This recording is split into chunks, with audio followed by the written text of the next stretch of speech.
Hi guys, welcome to my YouTube channel. आज का topic है छोटे बच्चों का शारीरिक मानसिक विकास समान रूप से हो रहा है या नहीं, हम कैसे पता करें। आज के वीडियो में हम इसी विषय पर चर्चा करेंगे। अगर आप मेरे चैनल पर नए हैं तो सब्सक्राइब अवश्य कर लें, लाइक शेयर कमेंट भी करें। जन्म के 2 माह से ही बच्चे के एक्टिविटी से हम पता लगा सकते हैं कि बच्चे के सारे अंग समान रूप से कार्य कर रहे हैं या नहीं। 2 से 3 माह में बच्चा एक्टिविटी करने लगता है। आप देख सकते हैं विकास की अवस्थाएं, अपेक्षित गतिविधि, आँख मिलाकर के बात करना। बच्चा आँख मिलाकर के बात कर रहा अपनी माँ से, यानी इसके एक्टिव होने के लक्षण दिख रहे हैं। इस विकास की अवस्थाओं को कैसे प्राप्त करें, किस तरह इन माइलस्टोन्स का पता करें, ये उनका आकलन कैसे करें। देखें, इन 3 परीक्षणों को क्रमिक रूप से किया जा सकता है। यह बच्चे को दूध पिलाने के बाद आराम से एक शांत कमरे में किया जा सकता है। माँ को बच्चे के चेहरे पर 10 से 12 इंच की दूरी पर झुककर और बच्चे की आँखों को देखने के लिए कहें। वह अनायास माँ के साथ संपर्क बनाएगा। बच्चा माँ की आँखों में देखेगा। लेकिन अगर उसका सही से विकास नहीं हो रहा है तो 3 माह की उम्र तक यदि बच्चे में निम्नलिखित स्थिति दिखाई देती हैं, जैसे स्तनपान या बात करने के दौरान माँ से आँख का संपर्क नहीं करना। अगर बच्चा माँ के आँख से संपर्क नहीं कर रहा है तो कोई दिक्कत होने की संभावना है, इसलिए जो संदर्भित करना चाहिए और डॉक्टर के पास अवश्य भेजना चाहिए। सामाजिक मुस्कान विकसित करना। आप देख सकते हैं चित्र में बच्चा और माँ एक दूसरे को देख करके किस तरह मुस्करा रहे हैं। बच्चे और माँ का आपस में आंखों से संपर्क स्थापित करने के बाद बच्चा माँ की मुस्कान पर उसकी मुस्कान के जवाब में अनायास ही मुस्कुरा देगा। इस बातचीत की अवधि बच्चे की उम्र के साथ बढ़ जाती है। क्या बच्चा सामाजिक मुस्कान देता है? लेकिन यहाँ देखिए, बच्चा कोई सामाजिक मुस्कान नहीं दे रहा है और अपने पिता के आँख से संपर्क भी नहीं कर रहा है। आगे है माँ के चेहरे को पहचानना शुरू करना। 2 से 3 महीने तक बच्चा अपनी माँ को, उसके चेहरे को पहचानना शुरू कर देता है। इस उम्र तक बच्चा माँ के चेहरे की पहचान करना शुरू कर देता है और दूसरों की तुलना में माँ के प्रति अधिक दिलचस्पी दिखाता है। क्या बच्चा माँ के चेहरे को देख करके सीधे माँ को प्रतिक्रिया करता है? यदि करता है तो ठीक है। बच्चा ज़्यादातर समय कर्कश रोता रहता है और जब भी रोना शुरू कर देता है तो माँ के लिए उसे नियंत्रित करना मुश्किल हो जाता है। 2 माह के बाद भी बच्चे के आँखों में भेगापन, तिरछापन होता हो या माँ के चेहरे को न पहचान पाता हो, माँ की आँखों से संपर्क नहीं कर पाता हो, तो उसे डॉक्टर को दिखाना चाहिए। सिर को ऊपर उठाए जब पेट के बल लेटा हो। इसमें यह देखा जा सकता है कि बच्चा अपना गर्दन उठा पा रहा है या नहीं उठा पा रहा है। बच्चे ने कम से कम आधे घंटे पहले दूध पिया होना चाहिए और बच्चा जागा होना चाहिए। बच्चे को बिस्तर पर पेट के बल लिटाएं और देखें कि क्या बच्चा थोड़ी देर के लिए सतह से कम 2 से 3 इंच अपना सिर उठाता है। उम्र के साथ साथ बच्चा सिर को और अधिक अवधि तक ऊपर उठाने और उठाए रखने में सक्षम होता है, यानी बच्चा एक्टिव है।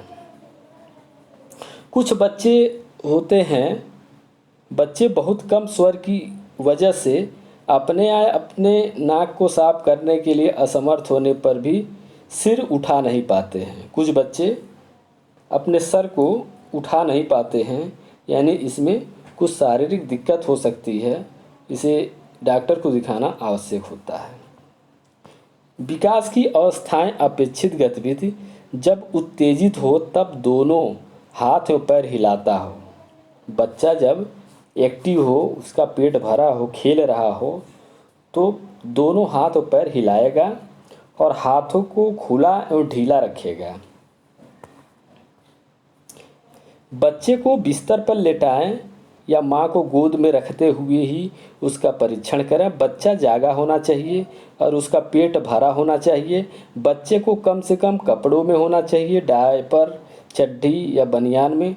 बाहरी तापमान की तुलना में कक्ष का तापमान आरामदायक होना चाहिए, जिसमें एक वयस्क को थोड़ी गर्मी का एहसास हो। बच्चा दोनों पैरों को बारी बारी से क्षैतिज और लंबवत फेंकेगा और दोनों हाथों को अलग अलग दिशाओं में फेंकेगा।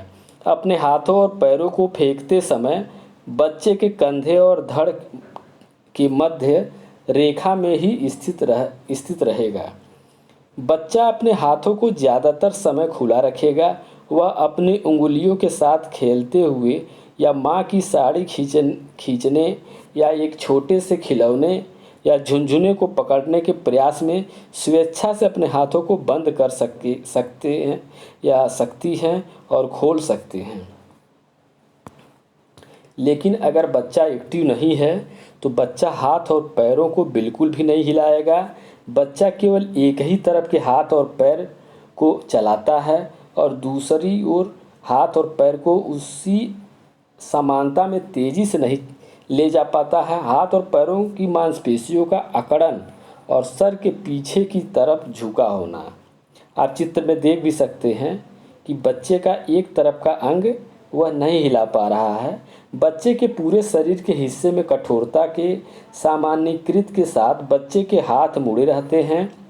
आप नीचे देख सकते हैं कि बच्चे का हाथ किस तरह से मुड़ा हुआ है। ये सब लक्षण अगर दिखते हैं तो तुरंत डॉक्टर से संपर्क करना चाहिए। बच्चा तेज आवाज़ के साथ आवाज़ का जवाब देता है या चुपचाप या मुस्कुराकर नई आवाज़ के लिए सतर्क हो जाता है। जो बच्चे एक्टिव होते हैं वो कहीं से भी आवाज़ आती है तो उसको सुनते हैं और शांत होकर के फिर दूसरी आवाज़ की भी प्रतीक्षा करते हैं। बच्चे को उसकी पीठ के बल लिटाने को कहिए। एक आराम से एक शांत कमरे में किया जाना चाहिए और बच्चे के सामने अन्य लोगों द्वारा दरवाजे या खिड़की के पर्दे खटखटाने, हटाने या शोर करने जैसी बाधाओं से मुक्त होना चाहिए। एक घंटी को उसके सिर की एक तरफ 3 बार धीरे धीरे बजाएं और फिर बच्चे के सामने से उसे दूर ले जाकर दूसरी तरफ हिलाएं। उस आवाज़ की तरफ बच्चा आकर्षित होता है, यानी वह एक्टिव है। बच्चा बिल्कुल प्रतिक्रिया नहीं करेगा।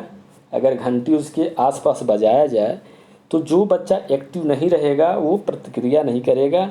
बच्चा अपना सिर लगातार एक तरफ बदलता है और दूसरी तरफ नहीं बदलता है। 4 से 6 महीने में बच्चा सिर को सीधा उठाए रखने में समर्थ है और समर्थ के साथ बैठ सकता है। ध्वनि की दिशा या परिचित चेहरों, रंगीन वस्तुओं, दिशाओं में सिर घुमा सकता है। जैसा कि आप देख सकते हैं बच्चा बैठा है और सर भी रोका है। शिशु की स्थिति, बच्चे को गोद में सीधे पकड़ें या बच्चे को घुटने के सहारे बैठकर पैरों को थोड़ा मोड़ कर रखें। बच्चे को लंबे समय तक सीधे मध्य रेखा में अपना सिर उठाए रखने में सक्षम होना चाहिए। इस उम्र में बच्चे को उसके अपने धड़ के ऊपरी या मध्य भाग से पकड़े रहने की आवश्यकता होती है, क्योंकि बच्चा अपने सिर को सीधे उठाने में समर्थन देने के लिए धड़ की पर्याप्त स्थिरता प्राप्त नहीं करता है। बच्चा अपना सिर घुमा देता और परिवार के सदस्यों या रंगीन खिलौना इत्यादि की तरफ देखेगा। तो जो बच्चे एक्टिव रहेंगे वो ऐसा करेंगे, लेकिन जो बच्चे एक्टिव नहीं रहेंगे या कोई शारीरिक दिक्कत है तो बच्चा अपना सिर उठाने या उसको स्थिर रखने में असमर्थ रहेगा। बच्चा अपने सिर को सीधे स्थिर रखने में असमर्थ है, भले ही वह सिर घुमावदार उठता है। बच्चे को असामान्य स्वर के कारण एक स्थिति में एक स्थान पर नहीं बैठाया जा सकता है। सिर का अचानक झुक जाना या अचानक पीछे की ओर जाने से उसका संतुलन बिगड़ जाता है। अगर भुजाओं पर वजन डालते हुए सिर को उठाना, वस्तु तक पहुंचने के लिए हाथ बढ़ाना, वस्तु का पीछा करने के लिए कोहनियों को कंधे के सामने लाना और सिर घुमाना। आप देख सकते हैं बच्चा कितना एक्टिव है, अपने आधे शरीर को, गर्दन को, सर को अपने हाथ के बल पर रोका हुआ है। लेकिन अगर जो बच्चा एक्टिव नहीं रहेगा, बच्चे को बिस्तर पर या ज़मीन पर लेट के पेट के बल सीधा लिटाए, बच्चे को कंधे के सामने कोहनी लाने के माध्यम से जोर देकर अपने सिर को उठाना चाहिए। दृश्य और आवाज़ वाली चीज़ों के बावजूद बच्चा सिर ऊपर उठाने में सक्षम नहीं है। 4 से 6 महीने में किसी वस्तु तक पहुंचने और हाथ से पकड़ने का प्रयास बच्चा करता है। बच्चे को बिस्तर पर पीठ के बल लिटाएं। बच्चा सतर्क सजग स्थिति में होना चाहिए। उसकी आंखों के सामने ठीक एक हाथ की दूरी से एक छोटा झुनझुना या चमचमाता रंगीन खिलौना दिखाएं। बच्चा खिलौने तक पहुंचने के लिए अपनी कोहनी बढ़ाएगा। लेकिन अगर बच्चे को कोई प्रॉब्लम है तो बच्चा मांसपेशियों के टोन के कारण गुरुत्वाकर्षण के विरुद्ध अपने कंधों और हाथों को उठाने में असमर्थ रहेगा। बच्चा देखने की समस्या या समझ और प्रेरणा की कमी के कारण ऊपर रखे खिलौने पर ध्यान नहीं देता है। बच्चा सिर्फ एक हाथ से पहुंचता है और दूसरा हाथ अंदरूनी और घुमाव के लिए एक मुट्ठी के साथ सख्त रखता है। सख्ती के कारण कंधे के पीछे हटने से बच्चा हाथों से पहुंचने में असमर्थ होता है। तो जैसा कि आप देख रहे हैं, तो इस तरह से हम छोटे बच्चों को ये देख सकते हैं कि उसका शारीरिक और मानसिक समान रूप से विकास कर रहा है या नहीं कर रहा है। हमारे बच्चे में कोई कमी तो नहीं है। इन सब चीज़ की हम जांच कर सकते हैं। तो दोस्तों, मेरा वीडियो कैसा लगा कमेंट करके और अवश्य बताना, और सब्सक्राइब अगर नहीं किए हों तो सब्सक्राइब अवश्य कर लीजिए। नमस्कार।